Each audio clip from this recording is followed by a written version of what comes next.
Lisa here. Welcome back to my channel. Welcome to my weekly deck reviews. Last week I didn't make one of these and it felt kind of weird, but the day got away from me and I realized I wasn't actually changing that much. So I decided to do a weekly deck review today instead for the past 2 weeks. If you are new to weekly deck reviews, then this is a weekly, 99% of the time, a weekly video series I do on my channel where I share with you the decks that I've been working with over the past week, usually one tarot, one oracle deck, and I also share with you how they worked out for me, what I thought about them. I rotate my deck collection because I have so many. You can see them all hanging behind me. I have so many decks that I like to rotate them and kind of revisit decks, and it gives me a reason to pull back into things maybe I haven't used for a while, or to work with things that are new to my collection, pair things up differently, that sort of thing. So I really enjoy sort of revisiting and then telling you guys how my feelings about these things change, evolve, or what a deck actually is like when I work with it, because sometimes that's different than my initial impressions. So that is basically what weekly deck reviews is all about. So for the past 2 weeks, I have actually been working with the Tarot of She, and oh my gosh, have I fallen head over heels with this deck? Oh my goodness, I can't remember. I guess I can remember, but it feels like it's been a while since I've worked with a deck where I just did not want to put it down. And when it came time, like usually I'm looking forward to rotating my decks. No matter how much I'm enjoying decks, I'm always excited to get to the next one, right? So typically by Friday night is usually when I make the swap. It's when I record this video and it's when I make the switch. Usually by Friday night I'm like, what's next? You know, gleeful rubbing hands together. But the Tarot of the She and I got along so well. And I have those of you to thank who were like, Lisa, you're gonna love this deck. And this showed up actually in my Say Yes to the Deck, the first episode, when it just barely missed out. And then it showed up again in the second episode of Say Yes to the Deck. I'll link one of those, or both of them, or a playlist or something. I'll put something up in the cards for you, if I can remember. But I ended up picking this one because I could not get it out of my head last time. And then I trimmed it and I edged it in black. So this is what it looks like now.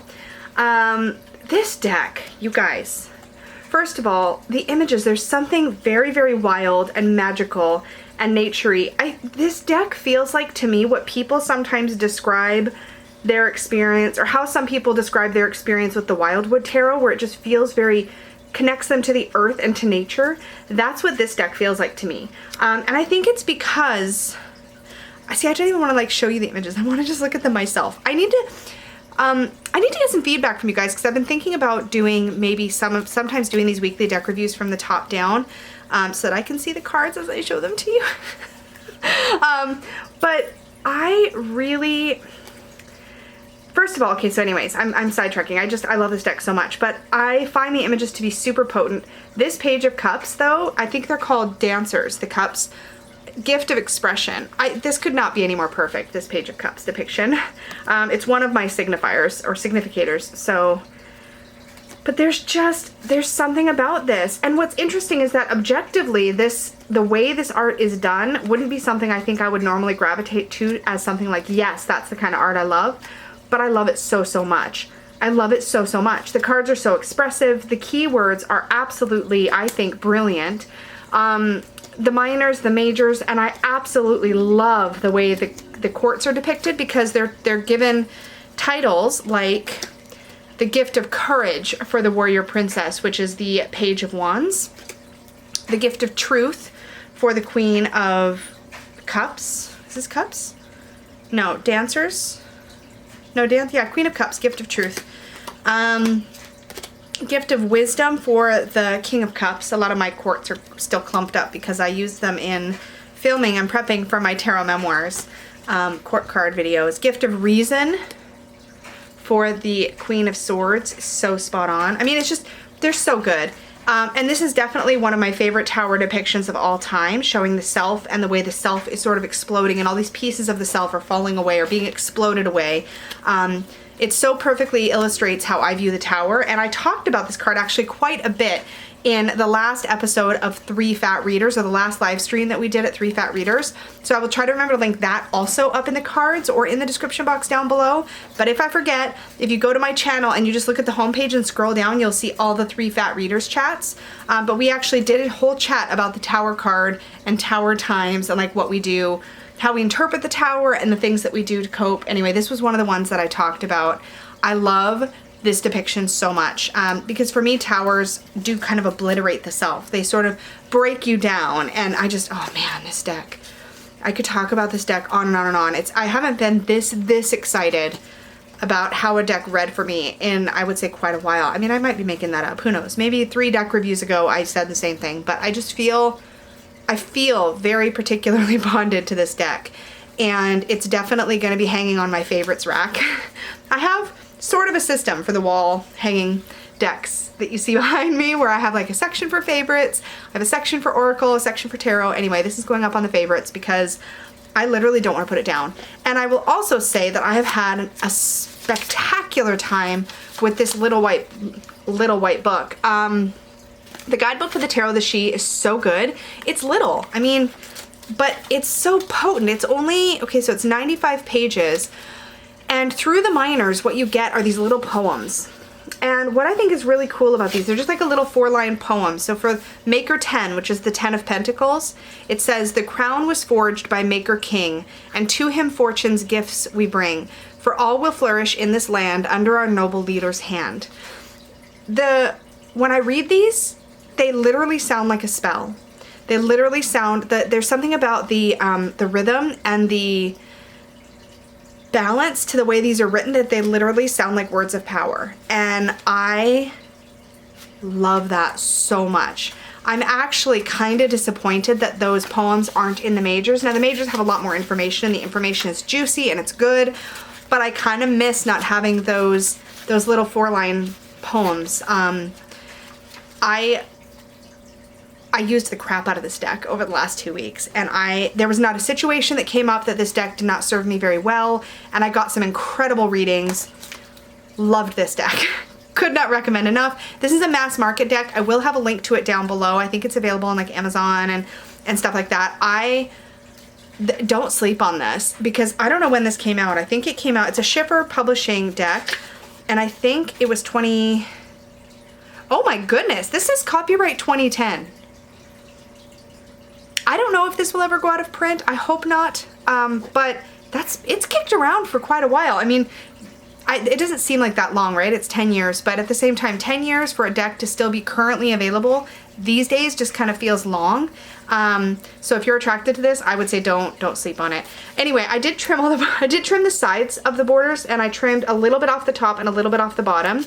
And then that's what my backs look like. So they are a little cut off at the sides, but I just loved having the titles and the keywords.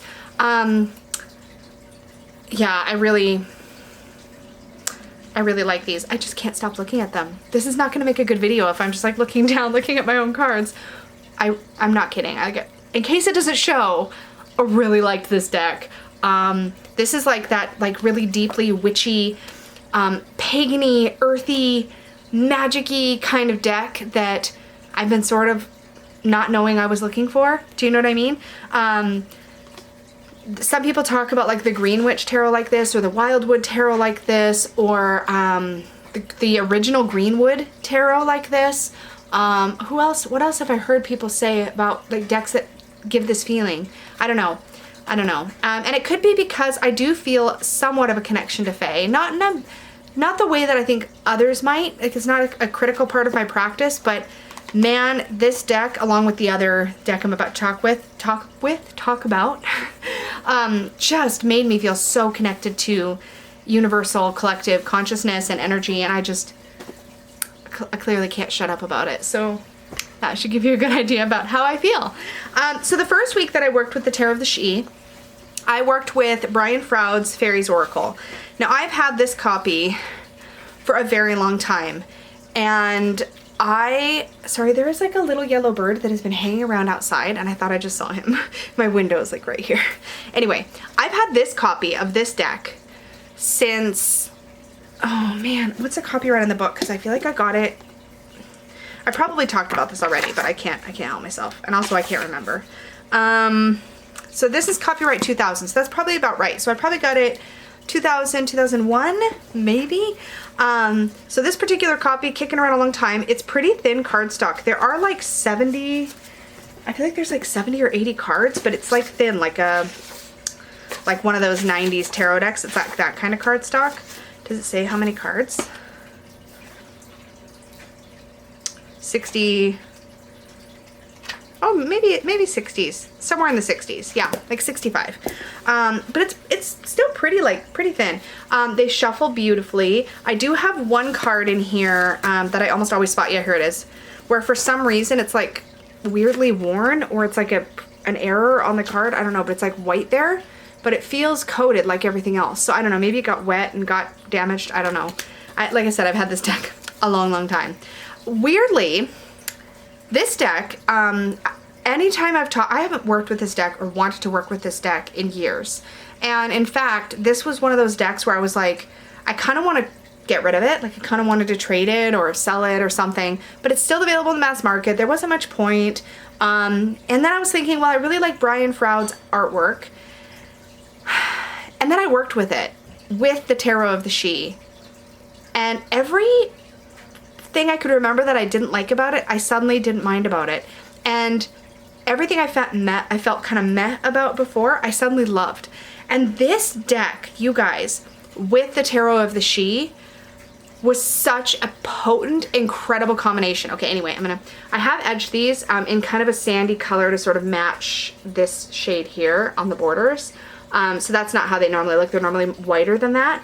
But the edging looks really good. Now I do work with this deck with reversals because the guidebook is incredible. Now my main complaints about this deck aesthetically before was that I had a hard time reading the font, and weirdly, and I don't know how to explain this, I legitimately don't, but I had no problem at all reading this font this last 2 weeks. Spoiler alert, I did end up working with this for 2 weeks, but I'll explain in a minute. I had no problem at all reading the font. I had no problem reading the numbers. I had no problem reading the font. And every card I pulled spoke right to me. This deck loves to work with the Tarot of the Sidhe. It loves it. It brought out every bit of potency in this deck.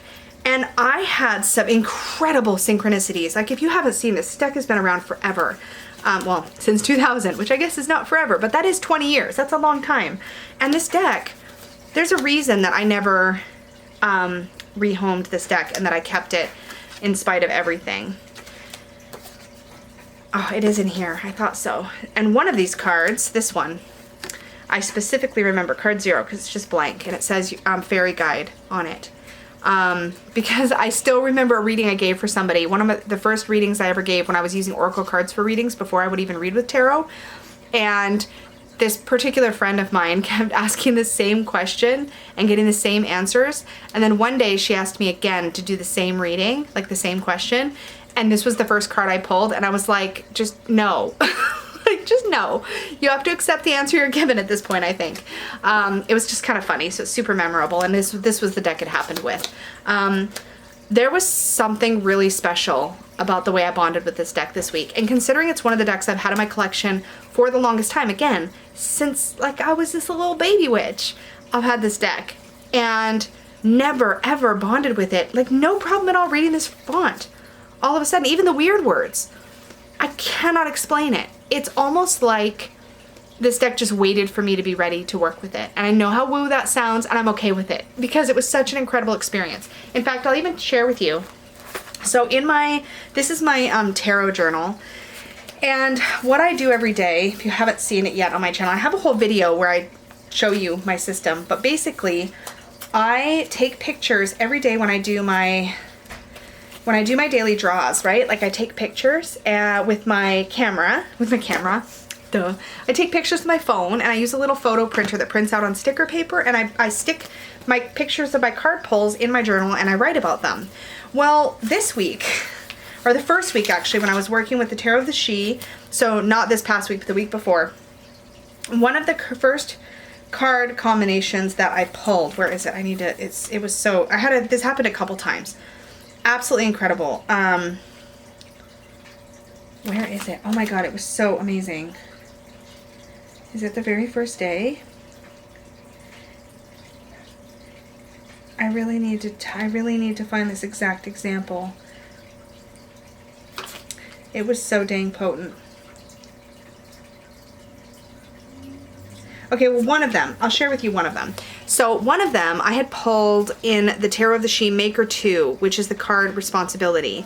And it talked about, it's the Two of Pentacles, and it talked about how you basically have this seed, this gift that you need to nurture, this dream, this project.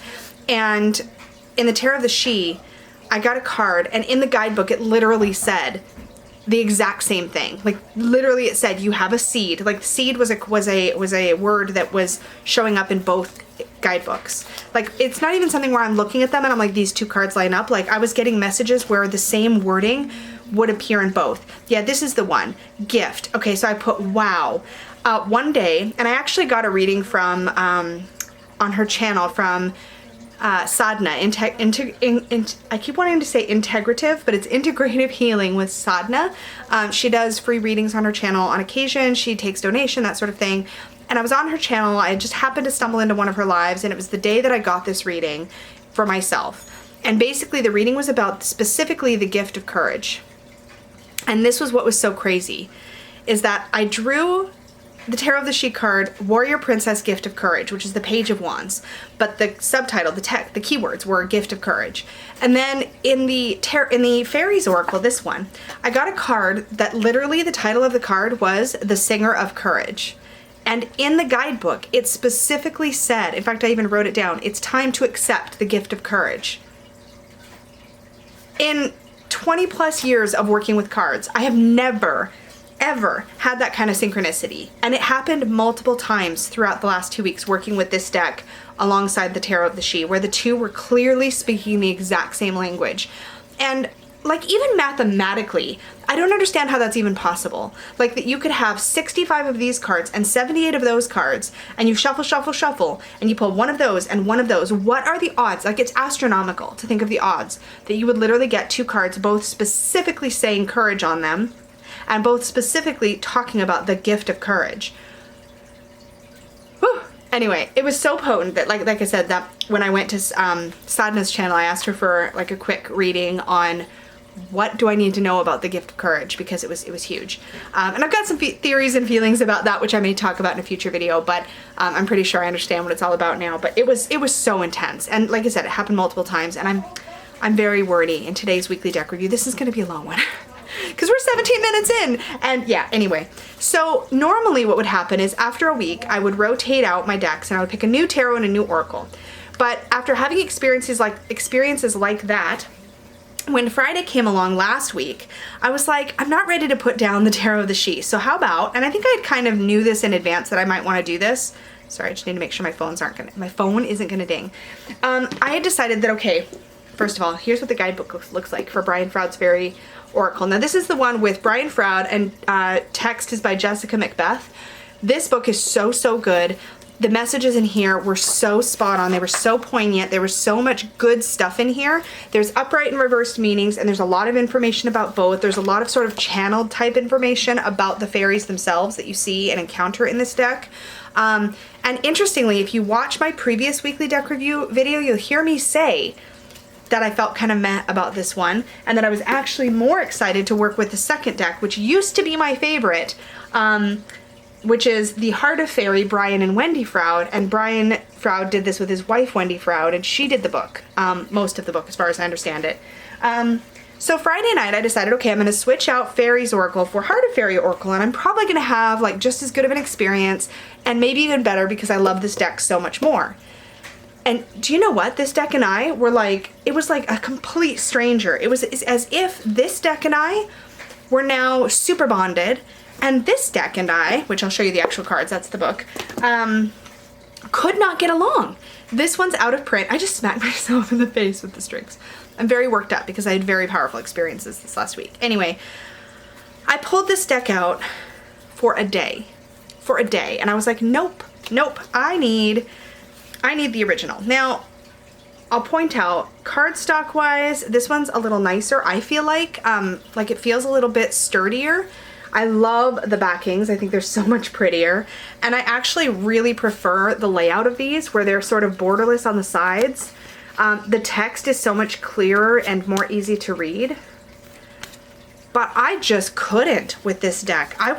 We were not getting along. First of all, there's no reversed meanings, which completely threw me because I got really used to working with the light and shadow aspect of the Fairies Oracle.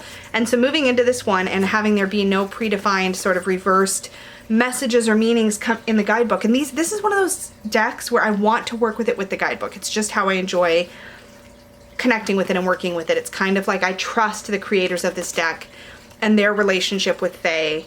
And maybe that's why this particular deck and I just couldn't get along. Because as I worked with this, it kept falling flat and it's missing. I realized as I looked through it, there's some situations where we have some of the wilder Fae in here, but there's a lot of sort of these more human looking Fae in this deck. Versus the first deck, which had a much less, like this is very sort of more modern, kind of pop art fairies. I don't know, it's weird. I just got very, and I think this is actually what I liked about it. Like, look, there's even a card called the Lady of Unicorns. In theory, I should love this deck, but I was getting nothing. I was getting nothing. And like, I read the guidebook entry and I remember loving this deck before, but it fell flat. Like, there's so much less information per card. Like, you just get about half a page. And there was none of that. Whoa, my color just went weird on my camera.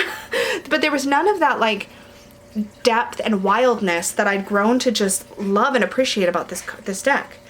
And so after a day, I was like, no, I need this one back. So I put these away and I was like, no, I think my time with this deck is done. And maybe I'm being rash, so for now I'm putting it aside in my to possibly be traded pile or to possibly be sold pile.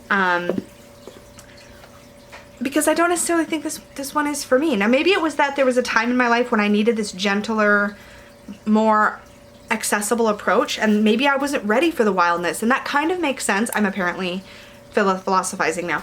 That kind of makes sense because my practice is so much more wild now. My craft is so much more wild now, and I'm so much more in my power now, and this feels a little more tentative, whereas this just feels like bold and direct.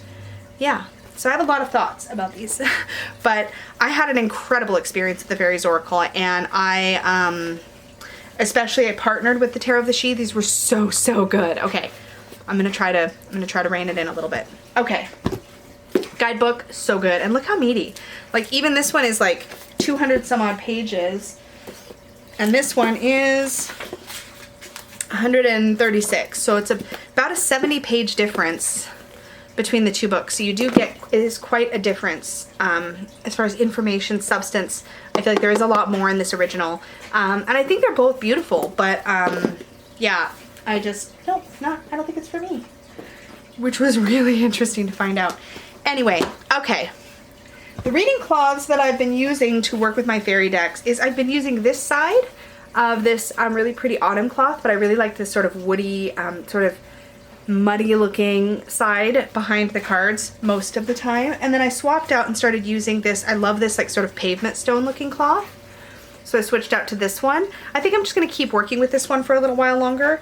I thought about switching out, and I may still, but I really love this one. It's one of my favorites. It's also got like a wood, almost like a birch kind of white wood side as well. I just really like this cloth. It's one of my favorites. So I'm probably going to stick with this one.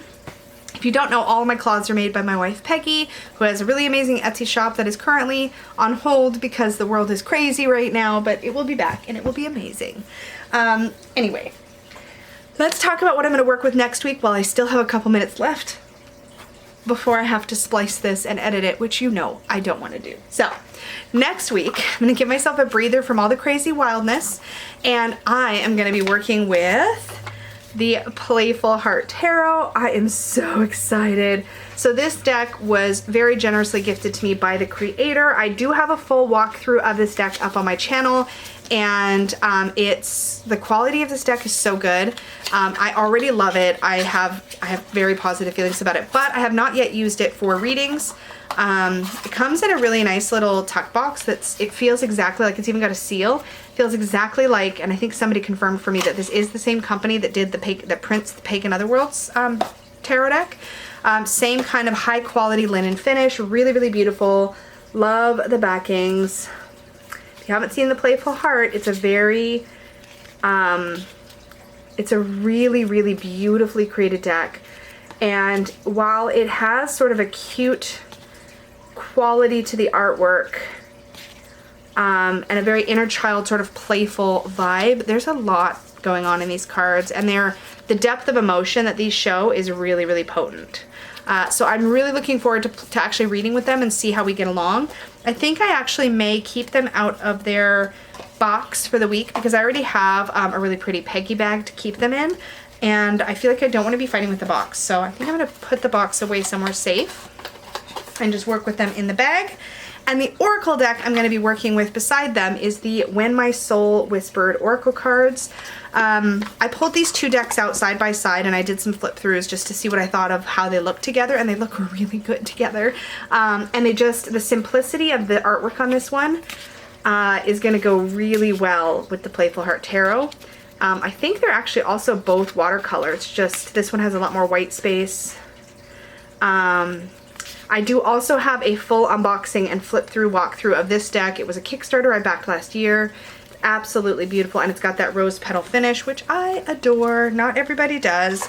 It comes in a really nice magnetic closure box. This is also my favorite kind of box, and this is like a little Trump size deck. So like tarot and then Trump size, right? Poker size, I think. I don't know if it's, I think it's called Trump size.